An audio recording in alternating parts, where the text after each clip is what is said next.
Speaking of numbers moving in the wrong direction, COVID cases are climbing amid changes over indoor mask mandates as one more subvariant works its way across the nation. The average number of infections is up 51% over the past 2 weeks, while the number of new hospitalizations is up 8% over the past week. Michael George is here with more on the uptick. Michael, good morning.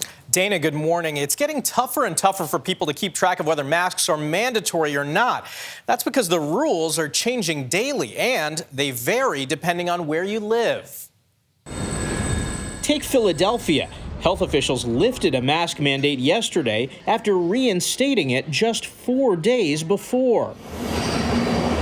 Los Angeles, facing rising cases, will continue to require masks on mass transit. Public transportation hubs that are indoors are places where A, there's a lot of mingling, B, they're often crowded, and C, in some of those settings, it's really hard to have adequate ventilation.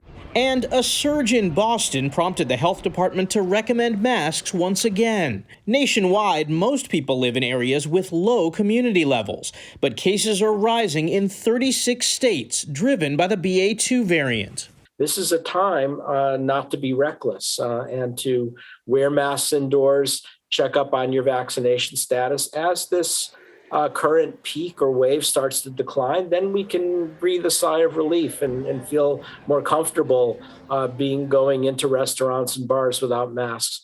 Dr. Peter Hotez, professor of pediatrics and molecular virology at Baylor University, has the BA.2 variant on a hard watch. The problem with that is it's one of the most transmissible COVID-19 viruses we know about. So BA.2 is more transmissible than Omicron, which is more transmissible than Delta, which is more transmissible than Alpha, more transmissible than the original lineage. And while some celebrated the end of mandatory masks on airplanes this week after a federal judge overruled guidance from public health officials, consider this before boarding a flight.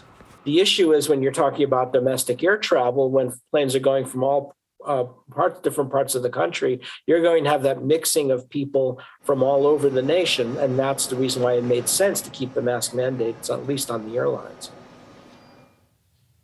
And it's important to note that while cases and hospitalization rates are inching higher, so far the number of deaths hasn't risen. In fact, they're slightly down.